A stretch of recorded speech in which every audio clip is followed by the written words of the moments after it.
سورۃ المائدہ آیت نمبر 35۔ اللہ رب العزت اس آیت مبارکہ میں ارشاد فرما رہے ہیں، یا ایھا الذین آمنوا اتقوا اللہ، اے ایمان والو اللہ سے ڈر جاؤ، وابتغوا الیہ الوسیلہ، اور اس کی طرف وسیلہ تلاش کرو، وجاہدوا فی سبیلہ، اور اس کے راستے میں جہاد کرو، لعلکم تفلحون، تاکہ تم کامیاب ہو جاؤ۔ حضرات، ایک آدمی وہ ہے جو اللہ کے دین کا منکر ہے، اللہ کے دین کا اقرار نہیں کرتا، انکار کرتا ہے، یہ بد نصیب آدمی ہے، اللہ تعالیٰ کی رحمتوں اور برکتوں سے محروم ہے۔ اور ایک وہ شخص ہے جو اللہ کو مانتا ہے، اپنے آپ کو مسلمان کہلاتا ہے، مگر قرآن و سنت میں تحریف کرتا ہے، تعویل کرتا ہے، قرآن کی آیات کا اور اللہ کے نبی صلی اللہ علیہ وسلم کے فرامین کا وہ معنی اور مفہوم بیان کرتا ہے جو معنی نہ نبی نے بیان کیا، نہ کسی صحابی نے بیان کیا، نہ کسی تابعی نے بیان کیا۔ ایسا شخص اللہ کا انکار کرنے والا جو شخص ہے اس سے زیادہ خطرناک ہے، جس نے قرآن کی آیات کا معنی اور مفہوم کچھ اور بیان کر دیا جو نہ اللہ کے نبی نے بیان کیا اور نہ صحابہ نے اس کو سمجھا۔ ایسا شخص بڑا خطرناک ہے۔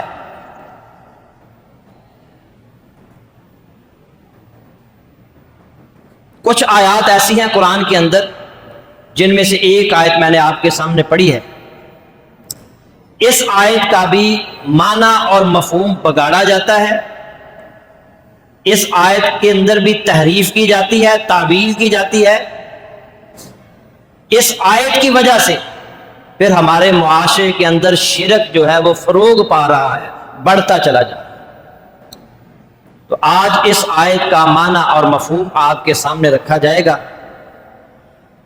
تاکہ ہم اپنے عقائد کو بھی درست کرتے چلے جائیں۔ اللہ تعالیٰ نے فرمایا، یا ایھا الذین آمنوا اتقوا اللہ، اے ایمان والو اللہ سے ڈر جاؤ، وابتغوا الیہ الوسیلہ، اور اس کی طرف وسیلہ تلاش کرو، وجاہدوا فی سبیلہ، اور اللہ کے راستے میں جہاد کرو، لعلکم تفلحون، تاکہ تم کامیاب ہو جاؤ۔ اب میں آپ کے سامنے الوسیلہ جو ہے اس کا معنی اور مفہوم جو ہے وہ آپ کے سامنے رکھتا ہوں۔ الوسیلہ جو ہے یہ توسلت الیہ سے فعیلۃ کے وزن پر ہے، اور اس کی جمع وسائل آتی ہے، اور اس کا لفظی معنی ہے قرب۔ ہر وہ چیز جس سے اللہ تعالی کا قرب حاصل ہو اسے وسیلہ کہتے ہیں عربی زبان۔ اطلب القربۃ الیہ، اپنے اللہ پاک کا قرب تلاش کرو۔ جتنے بھی مفسرین ہیں صحیح العقیدہ، انہوں نے لفظ وسیلہ کی یہی تفسیر بیان کی ہے، تقربوا الیہ بالاعمال الصالحہ، کہ نیک اعمال کے ذریعے اپنے اللہ پاک کا قرب تلاش کرو، نیک اعمال کے ذریعے، تقربوا الیہ بالاعمال الصالحہ، نیک اعمال کے ذریعے اللہ کا قرب تلاش کرو۔ مفسرین کے ساتھ ساتھ اہل جو لغت ہیں، لسان العرب کے اندر الوسیلہ کا کیا معنی ہے؟ الوسیلہ المنزلۃ عند الملک، وسیلے سے مراد بادشاہ کے ہاں مقام و مرتبہ ہے۔ والوسیلۃ الدرجۃ والوسیلۃ القربۃ، اور وسیلہ درجہ اور قربت کے معنی میں بھی استعمال ہوتا ہے۔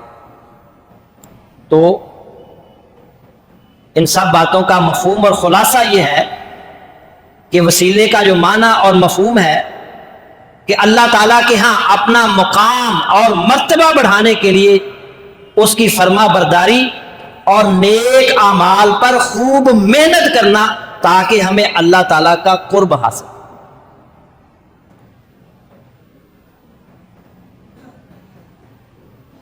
لیکن 14ویں صدی کے اندر، اس سے پہلے نہیں، 14ویں صدی کے اندر لوگوں نے جو لفظ وسیلہ ہے اس کا معنی اور مفہوم اور بیان کر دی۔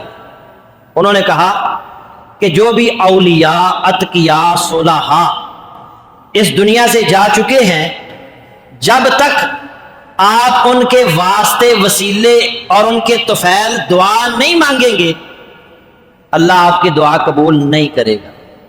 انا للہ و انا الیہ۔ وہ کہتے ہیں وسیلہ یہ ہے کہ آپ ڈائریکٹ اللہ سے رابطہ نہیں کر سکتے، اس سے مانگ نہیں سکتے، تو پھر درمیان میں کسی ولی کا واسطہ دو گے، کسی ولی کے واسطے اور وسیلے اور صدقے سے دعا کرو گے تو پھر تمہاری دعا قبول۔ میں کتاب پڑھ رہا تھا وسیلہ کے متعلق ہی، اس میں انہوں نے ایک واقعہ لکھا ہے، اپنا ذاتی مشاہدہ بیان کیا۔ وہ کہتے ہیں کہ ایک آسٹریلوی مسیحی انجینئر مسلمان ہوا، اس نے مختلف مذاہب کا مطالعہ کیا اور اسلام اس نے قبول کر لیا، اور اس نے یہ بتایا کہ میں نے جو پڑھا ہے اس سے میں نے یہ سمجھا کہ اللہ رب العزت وہ ذات ہے جو اپنے بندوں کی دعائیں کسی وسیلہ کے بغیر براہ راست سنتا ہے اور قبول کرتا ہے۔ اور ایک معمولی سا مسلمان بھی جب ڈائریکٹ اللہ کو پکارے گا، اللہ سے دعا کرے گا، تو اللہ اس کی دعا سنے گا، اللہ اس کی دعا قبول کرے گا۔ یہ اسلام لانے کی اس کی بنیاد بنی، یہ وجہ، مسلمان ہو گیا۔ لیکن کچھ عرصے کے بعد وہ ایک خانقاہ میں چلا گیا اور وہاں کے رہنے والے کچھ لوگوں سے، علماء سے اس کی ملاقات ہوئی، تو انہوں نے بتایا کہ تمہارا یہ عقیدہ اور نظریہ درست نہیں ہے۔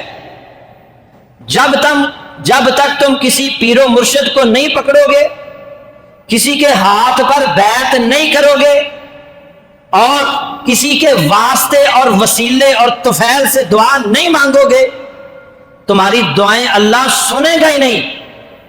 اس نے اسلام ہی چھوڑ دیا، مرتد ہو گیا، اور اس نے کہا کہ مجھے بڑا دھچکا لگا ہے کہ اگر میں نے کسی کی بیعت نہیں کی، کسی کو پیر و مرشد نہیں بنایا، میں نے اللہ سے بغیر ڈائریکٹ دعا کر لی اور کسی بغیر وسیلے اور واسطے سے اس کو پکارا تو دعا قبول نہیں ہوگی۔ تو اس نے کہا کہ مجھے ایسا اسلام قبول نہیں ہے۔ وہ اللہ ہی کیا جو بغیر کسی واسطے اور وسیلے کی کسی کی دعا سنتا ہی نہیں۔ اور یہ کیسا اسلام ہے کہ جو لوگوں کو یہ تعلیم دیتا ہے کہ لوگ اللہ کو ڈائریکٹ نہ پکاریں، درمیان میں کسی کے واسطے اور وسیلے کو لائیں۔ وہ کہتا ہے یہ آسمانی دین نہیں ہے، اس لیے میں اس کو چھوڑ رہا ہوں۔ اندازہ کیا؟ میرے بھائیوں غور کیا کریں، جب ہم ماں کے پیٹ میں تھے تو کون ہماری ضرورتیں پوری کر رہا تھا؟ کس نے ہماری ضرورتوں کا خیال رکھا؟ کس نے ہمیں کھلایا؟ کس نے ہمیں پلایا؟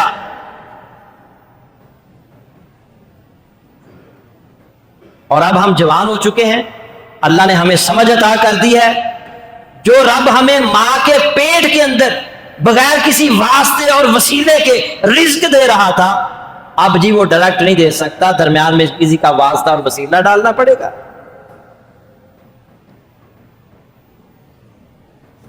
حضرات گرامی قدر، یہ جو میں نے آیت پڑھی ہے اس میں ایک بڑا اہم ترین نقطہ ہے، اس پر غور کیجیے۔ اللہ نے فرمایا یا ایھا الذین آمنوا اتقوا اللہ وابتغوا الیہ الوسیلہ، وابتغوا تلاش کرو اس کی طرف وسیلہ۔ اب مجھے بتائیں یہ قرآن جو ہے کیا صرف عام مسلمانوں کے لیے ہے یا سب کے لیے؟ سب کے لیے ہے نا۔ اللہ کے نبی کو بھی اللہ یہ حکم دے رہا ہے وابتغوا الیہ الوسیلہ، کہ اللہ کی طرف وسیلہ تلاش کرو۔ ابو بکر صدیق کو بھی حکم دے رہا ہے وابتغوا الیہ الوسیلہ، اس کی طرف وسیلہ تلاش کرو۔ عمر فاروق کو، عثمان غنی کو، سیدنا علی کو رضوان اللہ علیہم اجمعین، تمام صحابہ کو، تمام اولیاء کرام کو، پیر عبد القادر جیلانی کو، سب کو اللہ کہہ رہا ہے وابتغوا الیہ الوسیلہ، اس کی طرف وسیلہ تلاش کرو، اس کی طرف قرب تلاش کرو۔ ایسے اعمال کرو، ایسے اعمال صالحہ کرو جو تمہیں اللہ کے قریب کر دیں۔ اور نبی کریم صلی اللہ علیہ وسلم صحابہ کرام کی زندگیوں کا اگر آپ مطالعہ کریں، انہوں نے اللہ کا قرب تلاش کرنے کے لیے بہت زیادہ نیک اعمال کیے، اللہ کے راستے میں جہاد کیا، صدقات و خیرات کرتے رہے، اور اللہ اور اس کے رسول کی فرما برداری کرتے رہے، اور اس طرح انہوں نے اللہ کا قرب حاصل کیا۔ میرے بھائیوں، وسیلہ کی جائز صورتیں بھی ہیں، ناجائز صورتیں بھی ہیں۔ میں آپ کے سامنے وسیلہ کی جائز صورتیں رکھوں گا۔ سب سے پہلے وسیلہ کی سب سے پہلی اور جائز صورت یہ ہے کہ اللہ رب العزت کو پکاریں، ڈائریکٹ پکاریں، اور اللہ کے جو نام ہیں، اللہ کے جو اسماء الحسنی ہیں، ان ناموں کے واسطے اور وسیلے سے اللہ سے دعا کریں۔ یہ جائز صورت ہے۔ مثلا اللہ سے رزق آپ چاہتے ہیں تو آپ کہیں اے اللہ تو الرزاق ہے،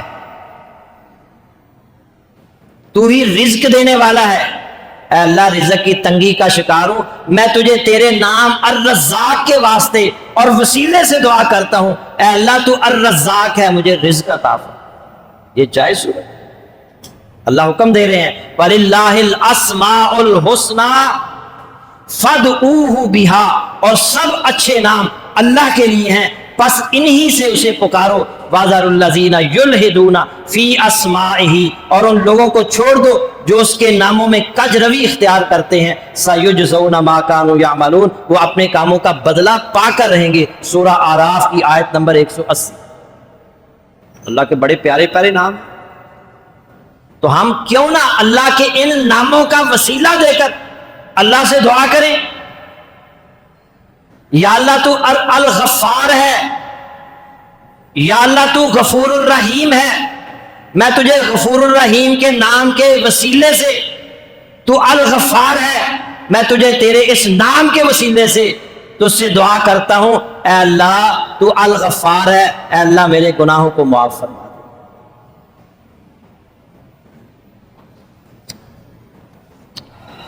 اور اللہ رب العزت کے آپ سورہ حشر پڑھیں، اس میں اللہ کے اسماء الحسنی آتے ہیں۔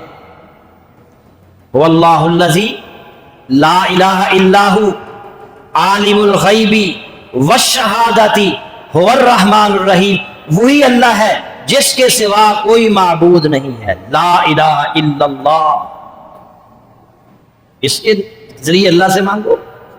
وہ عالم الغیب ہے، والشہادۃ، چھپی اور ظاہری باتوں کو جاننے والا ہے، وہ الرحمن الرحیم، وہ رحمان بھی ہے، وہ رحیم بھی ہے، بہت رحم کرنے والا، بڑا مہربان۔ واللہ الذی لا الہ الا ھو، وہ اللہ جس کے سوا کوئی معبود نہیں ہے، المالک، وہ بادشاہ ہے، القدوس، نہایت پاک ہے، السلام، سلامتی والا ہے، المؤمن، امن دینے والا ہے، المہیمن، نگہبان ہے، العزیز، سب پر غالب ہے، الجبار، اپنی مرضی چلانے والا ہے، المتکبر، بے حد بڑائی والا ہے، سبحان اللہ عما یشرکون، اللہ پاک ہے اس سے جو وہ شریک ٹھہراتے ہیں۔ واللہ الخالق